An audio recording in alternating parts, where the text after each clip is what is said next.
let me give you just a little bit about why I am here. It's kind of a long journey, but it actually started about this time of year in 2012, and I was working with NRCS management, and the boss man at the time brought this guy into Tennessee to talk to us, and he's sitting right over there. His name is Ray Archuleta, and y'all get the honor of getting the pleasure of getting to listen to him talk here in a little bit. So we had to sit in there, listen to him talk, and about 10 minutes into it, I was like, this dude has smoked too much cover crop, all right? And about 20 minutes into it, confirmed that.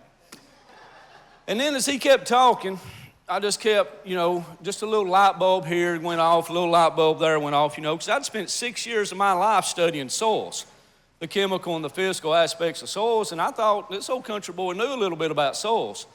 And then we get old cover crop smoker come in there, and he just changed the whole way I thought about things.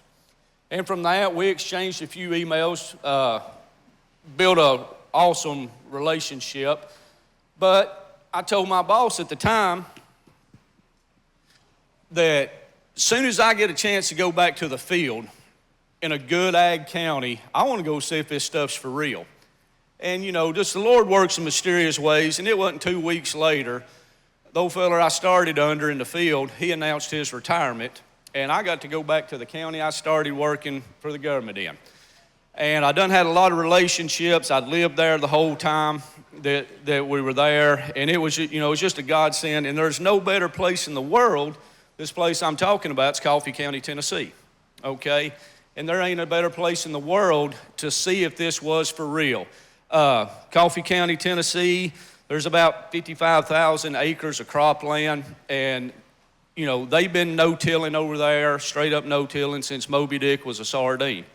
So, so I walked into this right here with, in my opinion, and still in my opinion, probably some of the most advanced no-tillers in the world. And what we started doing that fall is we started utilizing tools. And our number one tool that we started utilizing was cover crops. And from that, we've had a 13-year journey where we've adopted this, and it's been amazing to see the transformation these soils have done. Now, how many of you got real pumped up this morning after listening to all the talks? Man, that gave you a lot of hope, right? Glyphosates and everything. Everything's bad. Every food we got's got stuff in it. It's going to kill us, yada, yada, yada, right? I mean, it was a little bit doom and gloom. However, I'm glad we had that information, and kudos to everyone who presented. Excellent job this morning, by the way. So we get this, raise of hands, how many folks think we got a problem? Yeah, and then we're pretty good at talking about problems, right? And then we just quit on the problems, and what are the solutions? Well, I'm going to go ahead and tell you right now, I don't know what the solution is. We got a big old problem, but I think we have a way to farm that we have potential to start fixing some of these problems. Does that make sense? So with that, hope and potential. Now, it don't matter what we're talking about, everything we've talked about all this morning, everything we're going to talk about today, and when we meet 5 years from down the road, we're still going to be talking about the same 4 things. And one of the good things is 3 of them can't be changed, okay? No matter in all this farming stuff, no matter what kind we're doing, we got one energy source that drives the whole thing, okay? Got one thing in that. We can't change the sun, but that gives us potential, right? As long as we got the sun shining, we got potential to make the change. So if your sun does not shine on your farm, we got bigger problems to worry about right off the bat, right? The second is plants. Now, we're going to be able to modify them here or there, make some things kill them, some things make some do this, grow taller. But the way a plant works is it absorbs the energy source, right? And then it leaks out simple carbon chains and exudates that are designed to do one thing, and that is to feed bugs in the ground. That's all they're designed to do. Then we got this stuff called the soil, and that's just the factory building, okay? We got that, and I'll get to something else here in a minute. So those 3 things we cannot change. We cannot change the way the sun shines, the way the plants are designed to work, and what the soil is. But now these boneheads, it was you, right? I like somebody that talks my language. Us boneheads, we can mess a lot of things up, right? We are influential. We can be changed. And then I throw livestock in there too, because we can utilize livestock to restore this system, okay? But that's all we're going to be talking about all day long. I say that we do not and are not going to change the soil, folks. We're not going to change the sand, silt, clay. We don't want to. We are only going to change the life in it. That's what we have. The soil is the factory building. What we have the potential to either degrade, conserve, or rejuvenate is the population of the workforce and the diversity of the workforce. And the reason why that is important is because about every cotton picking thing that goes on in the ground is a biologically regulated process. Now, we've heard of soil chemistry, right? We've heard of some of this, but most of it's biochemistry. I think we had one that was a molecular biologist in here earlier, okay? He knows a lot more about it than I do.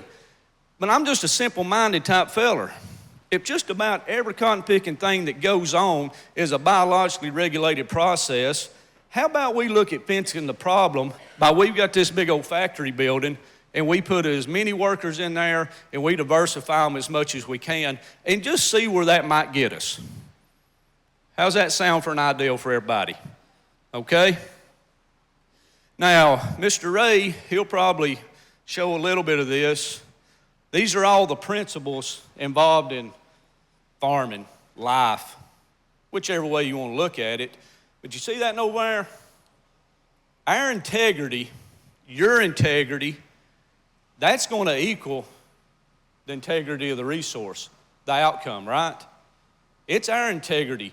Now, we've had politicians here today, we've had scientists, you know, and folks, we're not going to fix this by squaring up in two corners and coming out guns blazing, swinging punches at one side versus the other, right? Because, I mean, what are we going to change? You can go fight until your gloves are wore off. You going to change the sun? You going to change the soil or the way plants? So we are not going to fix this by fighting. We're going to fix this by having an understanding. All parties involved having an understanding. Because the rejuvenation of this resource that we're talking about, and I'll call it a resource, soil, what you won't hear me call it's the dirt, okay? But the rejuvenation of what we're talking about today, folks, it does not start with the implementation of these principles. It does not start with fussing about glyphosate, fussing about tillage, fussing about your neighbor's cows. It does not start with that. It doesn't start up there in D.C. where we're trying to legislate stuff. That's not where it starts. When we're talking about the resource, it starts with us having an understanding and a commitment of ecological functions. We have to know why this is so important, okay? Why is it important that the ground that we rely on is functioning the way it designs? I don't care every square inch in this country and across the world that we're producing some kind of protein, fiber, any of that stuff. What did it start out as before we came along? They were all naturally functioning ecosystems. The hickory nuts didn't have no glyphosate in them, right? Okay, but how did that work? It's the way nature was designed to work. It's the way the Almighty created it, okay? And what have we done over eons? Have we improved it or kind of messed it up a little bit? Okay, and that's fine, okay? But once we have an understanding and a commitment to how this thing's designed to work, then we can restore it. And it's just as important for the lawmakers to have it. It's just as important for the scientists to have it, for the moms to have it, for the dads to have it. Everybody needs to know why. Then once we get our why committed, then the how part's pretty easy. Okay, that's just the implementation of the tools. Now, to me, here's the beauty about the whole system. It does not matter how degraded a piece of ground is, it has the potential to be fully restored. That is the beauty of the system. Thank goodness that this resource is extremely resilient and has let us beat it to death over the last century and can still respond and be fully restored to the way it was before, and if even not better. Man, that's a pretty dang good deal, right? Now, Here's where we've been, and I'll be honest with you, across the whole realm of the United States, I'm still going to throw us in a degraded system, okay? And then we moved into no-till pretty widespread across a lot of the nation. Tennessee's a big no-till state. You know, I work for the Natural Resources Conservation Service, great group to work with, a lot in the name, but I have a problem with conservation, okay? I have a problem with conservation. Why do we want to conserve something that's not functioning to the capacity it can when it has the potential to be cranking? I want to rejuvenate that son of a gun, okay? I can conserve a hammer. I want to rejuvenate the soil. And long as the sun shines and we got plants, guess what we got the ability to do on every farm, anywhere around. Now, the problem is not the materials and tools. We've talked a lot about materials and tools this morning, right? That's not the sole problem. Now, I'm not saying they're good or anything, but they are tools. The problem is our misuse and our misunderstanding and the misrepresentation, which has led to a degraded resource and continues to lead to a degraded resource. That's really within the problem lies, right? Because we got these soils and we got this whole cotton picking industry that is addicted to it. And if we snapped our fingers and they wasn't nothing around, what's going to happen? It's going to collapse, okay? It will collapse. This ain't an overnight fix, folks, okay? But the solution on anything we want to grow is within the proper use and understanding of these same tools, the same toolbox that we've got to restore the resource. But what we've got to use these tools for is a little bit different mindset than what we've been doing. We've got to use these tools to keep the soil covered, okay? That's where the battle's won or lost, folks. If you ever see a piece of ground that ain't got a living plant growing on it, ain't covered, it is going through a degradation. How much co-op influence or how much glyphosate's been sprayed on that mountain over there? Are you all sneaking out at night, going up there and giving it a little shot of urea? How's it working? It follows these 4 principles.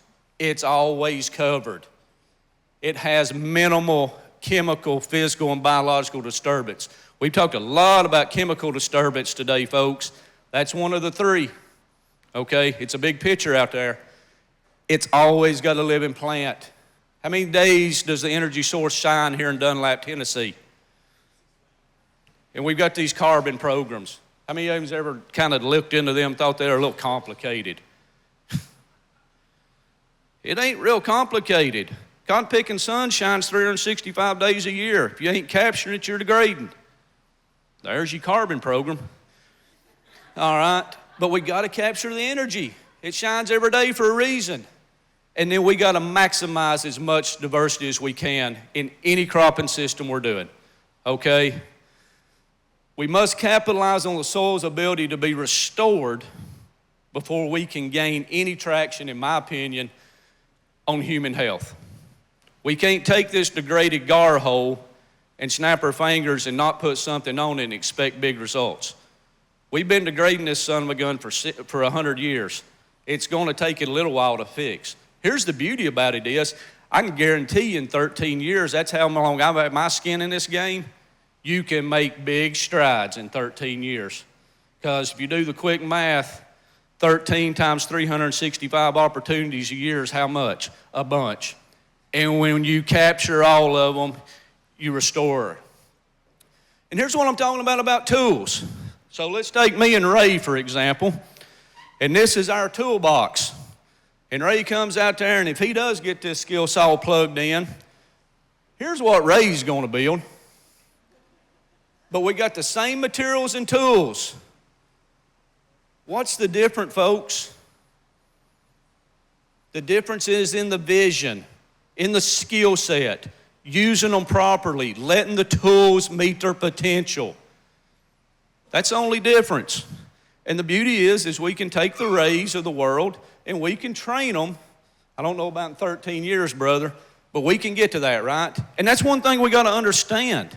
Some folks are going to be quicker at evaluating these tools and using them correctly because they're more committed to the functions they're trying to get out of them, right? It's just the way human nature is. Now, show of hands, how many airplane pilots I got in here? How many mechanics I got that work on airplanes? So if we're coming up here and Captain Daugherty's sitting here, and trust me, I ain't no pilot. I won't even hardly fly. And I say, folks, get on. Tires are aired up, engine's good, steward has got the drinks cold.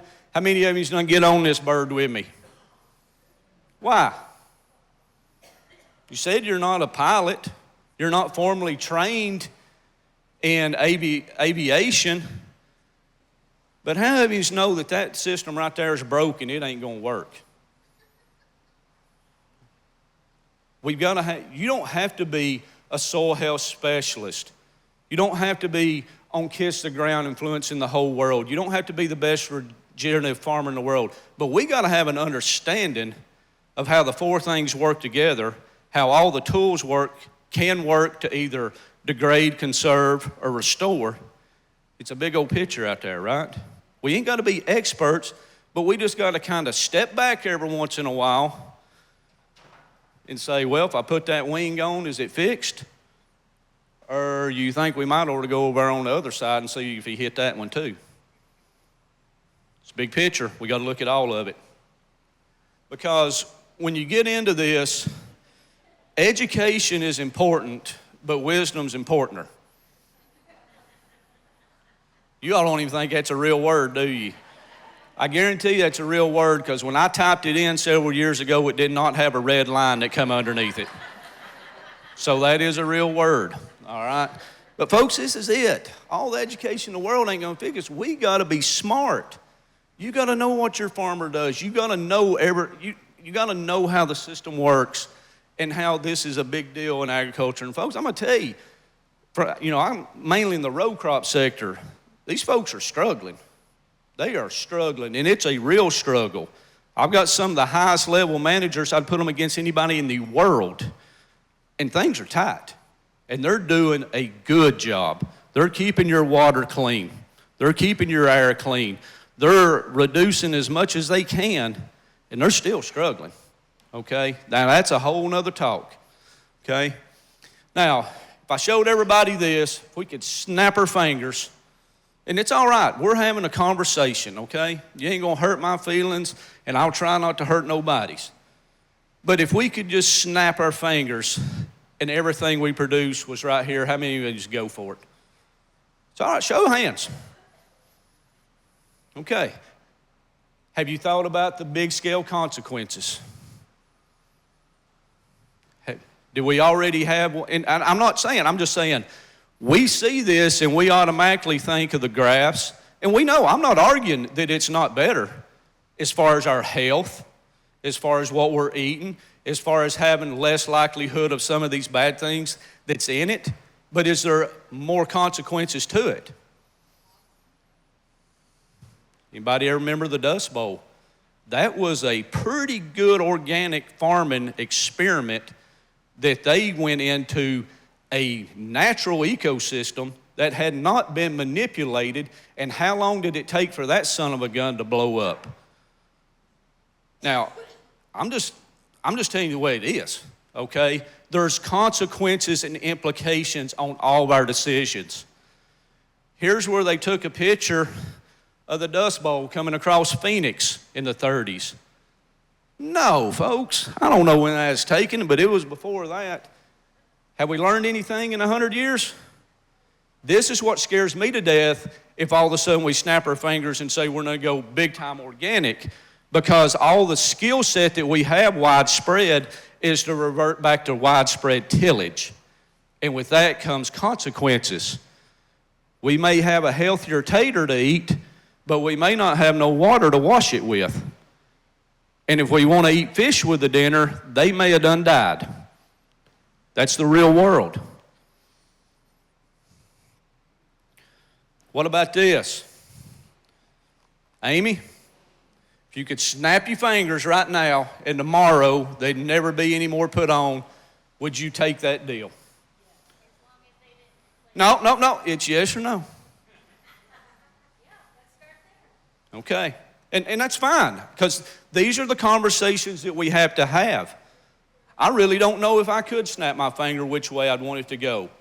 I know I don't want it to go to this, and I know that this is a real possibility, a tremendous possibility. But I do know that it's going to go to this. Okay? So, how many of you have ever read the label? Let's just say, how many of you have read the label front to back on glyphosate? Okay. How many of you have read the label front to back on gramoxone, paraquat? You don't count. How many of you can recite the label of the paraquat? So, besides him, show of hands. How many of you have ever heard of gramoxone? How many of you have ever heard of dual magnum, Lotus, atrazine, dicamba, accent? So if we snap our fingers, are we going to decrease the use of these or increase the use of them?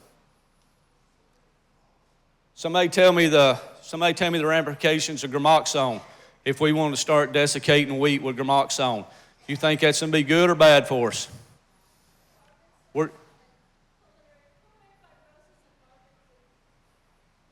And it's some real strong correlations, right? I farm. I do not have a closed cab tractor. I do not spray this green stuff. It's an awesome tool, but I'm scared to death of it because of what I've got to work with. My point is, there's ramifications for everything. Now, I'm not pro this, pro that. I'm just telling you, there's ramifications. And something else I want y'all to understand. One of the biggest problems we have is because all this data and all this stuff we're talking about, this is usually the framework in which we're using it on. Ladies and gentlemen, comparing this and comparing my backyard, we're comparing apples and oranges. She's naked, hungry, running a fever.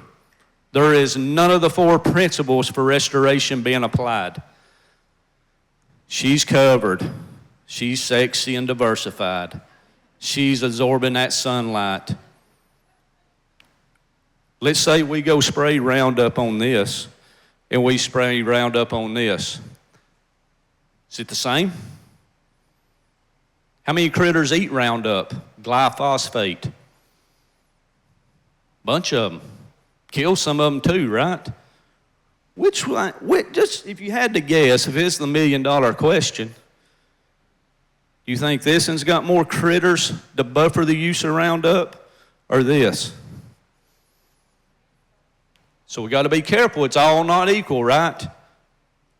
It's all not equal. Then we swap over to this. So we got, let's just talk corn. Got basically the 3 ways we can grow it, right? We got our GMO hybrids, we got our non-GMO hybrids, and we got our organic. How many, think we'd be a lot better off just going straight to non-GMO? Don't be scared to answer, okay? I'm just, so run off, probably we think, but what's going to be used on those non-GMOs? Every acre of non-GMO conventional corn that's grown in the state of Tennessee, you know what's used on it on the burn down? Roundup. Now I see you shaking your head. Was that a surprise? Yeah. Now we're still going to, most of it all is going to get burned down with Roundup. Okay? Why? Because it works really well. I mean, it does. As a non-selective herbicide, it works really well. Now, that GMO hybrid, okay, we're going to come back and we're going to spray Roundup on it again to control weeds, right? So that non-GMO hybrid, are we just going to let it set by, or are we going to be coming back with other stuff? We're going to be coming back with no other stuff. Probably a few shots of non-selective pesticides or insecticides, fungicides. So Not going yay or nay on any of them. I'm just letting you know there's a big world out there. And it's our job, before we back up in the corners, we got to know how this game works, right? Here's the hope. We got to start, right? And this is where we started at. We've been no-tilling these fields forever. We started planting cover crops. We came in, smoked them with chemistry. And then the next year we came in, seen a YouTube video, it had one of these things on it, so I had to have one. Roller crimper. It's doing absolutely nothing right here that a roller crimper's designed. Get lucky, you might kill a southern prairie vole, or if you get real lucky, you might hit a skunk, okay? But we was 2 years into this journey. We started getting a little bit more advanced. We were taking all kinds of tests, okay? But this is when it hit me. I do not care what the analytics show. 30 years of no-till had got me right here. The same field when I started capturing 365 days or as close to it, that's how it changed. What are we seeing here? Not much life and a lot of life. Within life gives us potential to make change. And we can do it with any of our cropping systems. Got into year 3. How are we as humans? If a little bit's good, a little bit more is better, then a little bit more, right? And then we started letting these covers get bigger. Started learning how to manage our fertility, offset immobilization, use some of the tools, the humics, the fulvics, spiking or chelating our liquid nitrogens to be able to overcome the offset, because we just put this ecosystem in shock. We just loaded this sun gun up with carbon and we ain't got enough nitrogen, enough protein to system to get it going. But now look at that. And then of course, if you're like me, get a little bit more and it gets real sexy, right? So now we started doing this. Think about to the 4 principles that I talked to you about. Are they being adhered here? Because folks, when we start growing crops like this, now is all the problems fixed? No, they are not fixed. But does this have potential? It has potential, right? For us to not come back with that second shot, that third shot, to start letting these critters work. Because there is no eliminations or reductions in agriculture, folks. There's only substitutions, okay? Amy said I got 3 extra minutes because I talk so fast. All right? But folks, if we're gonna grow 220 bushel corn, it's gonna take a certain nutrient pile, right? May come from this source, may come from that source, but we gotta have it. If we're going to get off of neonicotinoids on our seed treatments, we've got to build the house to bring the beneficials in, right? If we're going to get away from having that second and that third shot of post-chemistry, we've got to keep the soil covered. We've got to keep the imbalances out, because all them weeds are telling us is we screwed up and I need energy. So I got to find a way to keep the energy balanced in the soil, okay? No matter what we do, farming, legislation, your house, your garden, we got to adopt, we got to manage it, we got to advance it. We cannot stop at management. We got to keep advancing this, because we're going to continue working with nature, all right? Because this is not a static destination for none of us. This is a dynamic journey. Everybody's got their own roadmap, but it's going to be a journey for everybody. The beauty of it is, it ain't just corn and beans. It don't matter what. I don't grow corn and beans. I've got 100,000 acres of it I can go play with. I grow all kinds of stuff. We can grow anything applying 4 principles. Got a minute, right? Okay. Now, we get talking about the critters. That's where the beauty lies. These are so simple. It's not as complex as the row cropping. These things are simple. They was meant to eat forage. They was meant to be tied up butthole to butthole and move. And if we do that, most problems, I know we got some grazers in here, the tighter you pack them and the more you move them, the better off everything will be. But it's not just about us producing this protein. We've got a whole infrastructure missing. The gentleman running 58 Farm, he can kill his chickens, produce them, but he can't do the cows. There's a problem there. He ain't scared to gut a cow. He's regulated. So now we miss a whole nother opportunity. So it's a big picture. But right here's where the real future lies, on making a quick turn on human health. These critters here, you know, because we don't grow a lot of stuff to eat. We grow a lot of stuff to feed these things, right? We start letting them eat what God intended for them to do, things work out, trust me. Folks, there's potential in these resources. There's potential in my kids sitting there eating that sweet corn. There's potential in us keeping the waters clean. There is potential, big money. This would be a hard sell if I say, man, I want you to put on your soil health shoes and go broke. But that ain't the way it works. You're going to make more money. And then it affects everybody. It's all interconnected, and it all starts in the soil coming back to us. Folks, I thank you for your time.